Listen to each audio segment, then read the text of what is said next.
You got too many options. I'm gonna share a quick story before we get into our two trainers this evening. The book is my favorite book of all time, and it's called Think and Grow Rich. All right, and he talked about a story. It was a real story about an army, a small army that ended up having to burn their ships, and they ended up going to war. And they went to the enemy's territory. How many of you are ready to go to your enemy's territory? See, my enemy was poverty. And I was ready to go there and fight it, not run away from it. So they were having to go to their enemy's territory with a smaller army and less weaponry.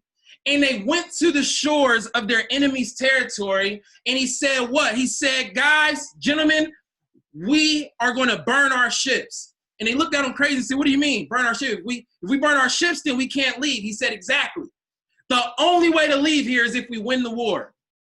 It's the only way to win the war. It's the only way. See, me struggling for 17 years, ending up $230,000 in debt on my journey to entrepreneurship. Why would anybody in their right mind keep going? Because I had burned my ship a long time ago. I entered the shore. I stepped on the shores of my dream. I stepped on the shores of freedom. I stepped on the shores of early retirement, freedom, unlimited time with my kids.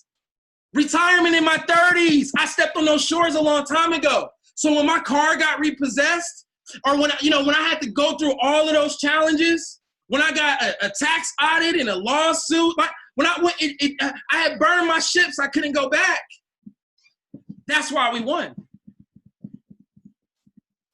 And now, burning your ships does not mean quit your job tomorrow.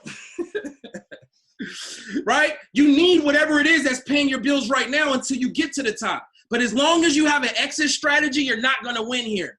As long as you have a chink in your armor, the people you're talking to are going to feel that. They're going to feel that this was just an option versus a commitment.